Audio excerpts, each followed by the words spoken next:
বান্ধৱীসকল কি খবৰ আপোনালোকৰ ভালনে বহুত দিন হ'ল ভিডিঅ' দিবলৈ সময় পোৱা নাই মানে ৰন্ধা বঢ়া ভিডিঅ' আগবঢ়াবলৈ সময় পোৱা নাই সেইকাৰণে ভাবিলোঁ আজি অকণমান ব্লগ ভিডিঅ'কে আপোনালোকলৈ আগবঢ়াওঁ ব্লগ ভিডিঅ'ও নহয় তেনেকৈ আৰু বেক কেমেৰাতে আহিছোঁ দেই ফ্ৰণ্ট কেমেৰাত অহা নাই মই এতিয়া ফাৰ্মত কাম কৰিম সেই কয়লা পোৱালি কেইটামান আছে সেইকেইটা মই সৰুতে কেনেকৈ যত্ন লওঁ তাকে আপোনালোকক দেখুৱাই দিম আৰু আপোনালোকেও পুহিব পাৰিব মানে কয়লা চয়লা তেনেকৈ মহিলাসকলক লৈ কৈছোঁ কথাটো বিশেষকৈ মই কেনেকৈ যত্ন কৰি মানে প্ৰতিপাল কৰি এনেকৈ সৰু ফাৰ্মখন সেইপিনে চলাই আছোঁ আপোনালোকক অকণমান দেখুৱাই দিম আপোনালোকে ভিডিঅ'টো চাব বুলি আশা কৰিলোঁ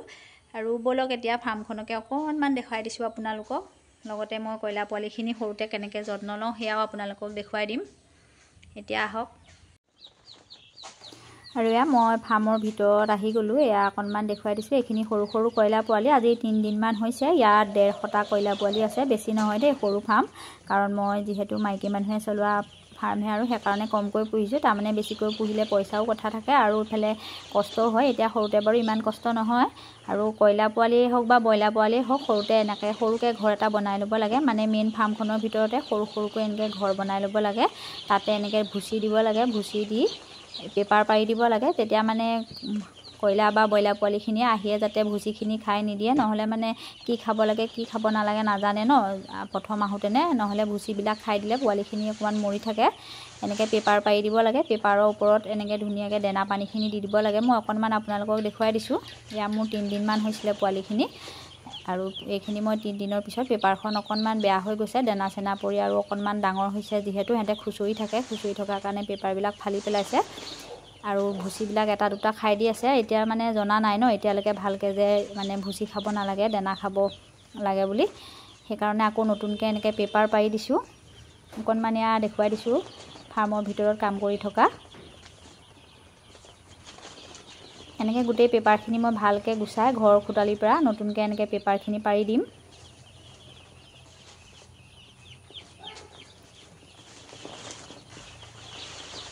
আৰু সেই চাইড এচাইড সমানে পাৰি দিছোঁ তেতিয়া পোৱালিখিনি সি চাইডলৈ গুচি যাব আৰু এই চাইডে থকা পেপাৰখিনি উলিয়াই এনেকৈ বাহিৰলৈ উলিয়াই দিম আৰু যিখিনি ভুচি মানে ওখ চাপৰ হৈ আছে সেইখিনি হাতেৰে মই এনেকৈ সমান কৰি দিম আকৌ তেতিয়া পেপাৰখন পাৰিবলৈ ভাল হ'ব এতিয়া বাকী থকা চাইডটোত এয়া মই পেপাৰখিনি পাৰি দিছোঁ দেই আৰু এয়া দেখিছেনে এটা দুটাকৈ কয়লাবিলাক আহি পেলাই এনেকৈ ভুচিবিলাক খুটিবলৈ আৰম্ভ কৰি দিছে সেইকাৰণে এনেকৈ পেপাৰ পাৰি দিব লাগে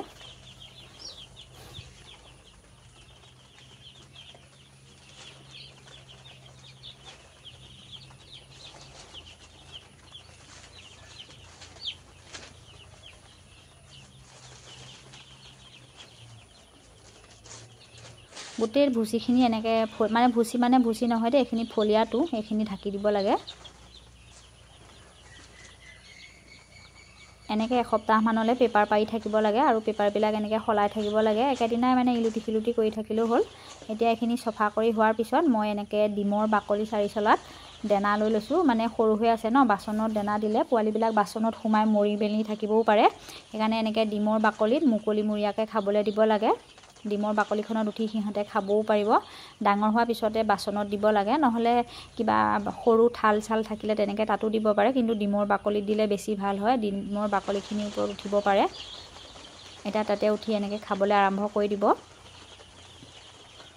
আৰু এইফালে মই পানীৰ বাচন লৈছোঁ পানীৰ বাচন সৰু লৈছোঁ দেই মানে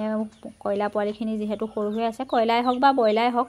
কথাটো একেই হয় এতিয়া ভাল পৰিষ্কাৰ পানী লৈছোঁ তাতে মই এটা এণ্টিবায়'টিক লৈছোঁ যিকোনো এটা এণ্টিবায়'টিক ল'লেই হ'ল আৰু অকণমান এণ্টিবায়'টিক লৈছোঁ মই আজি 2 দিন নাই দিয়া দেই মই প্ৰথম 3 দিনৰ দিনাখনৰ পৰা দিওঁ কাৰণ মই ফাৰ্মৰ কাম কৰি থকা আজি 14 বছৰমান হ'ল সেইকাৰণে মানে মই এইবিলাক লগে লগে ঔষধবিলাক বেছি ইউজ নকৰোঁ আৰু এইফালে লগতে অকণমান এইটো লিভাৰ হয় লিভাৰো দি দিছোঁ 1 চামুচমান ইয়াত মানে এইটো 2 লিটাৰ 1.5 লিটাৰমানৰ বাচন হ'ব আৰু এইটো আছে কেলছিয়ামটো এতিয়া দিওঁ নে নিদিওঁ ভাবিছোঁ বাৰু আৰু সাফৰটো খুলিব নোৱাৰিলোঁ সেইকাৰণে দিয়া নহ'লেই থৈয়ে দিলোঁ কেলছিয়ামটো আৰু এইটো হৈছে ভিটামিনটো অকণমান দি দিছোঁ বেছি ঔষধ আমি ব্যৱহাৰ কৰিব নালাগে আৰু নাজানাখিনিয়ে বহুত ব্যৱহাৰ কৰে নতুন ফাৰ্মবিলাকে কিন্তু মোৰ মানে পুহি আজি 14 বছৰে বহুত ভালকৈ অভিজ্ঞতা হ'ল সেইকাৰণে মই বেছি মানে মেডিচাইনবিলাক ব্যৱহাৰ নকৰোঁ এতিয়া এইখিনি হৈ গ'ল হোৱাৰ পিছত এইখিনি মাৰি এডালে বা কিবা এখনে এনেকৈ ঘুটি পেলাই দিব লাগে দেই পানীখিনি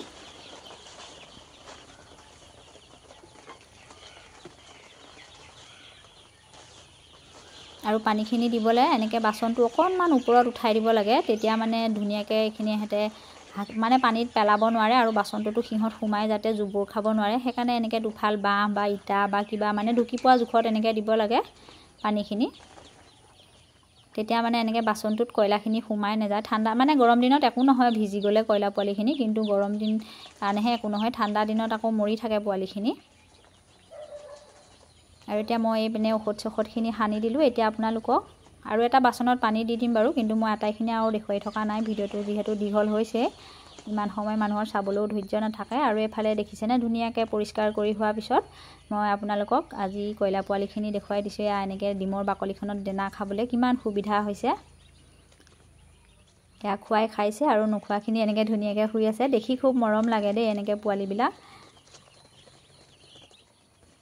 অকণমান আপোনালোকক ওচৰৰ পৰা দেখুৱাই দিলোঁ। আপোনালোকে মোৰ ভিডিঅ'টো কেনে হৈছে জনাই কমেণ্ট এটাও কৰি দিবচোন, আৰু ভিডিঅ'টো ভাল পালে লাইক এটাও কৰি দিব। আৰু আপোনালোক সকলোলৈকে মোৰ লগত সহযোগ কৰাৰ বাবে ধন্যবাদ দেই।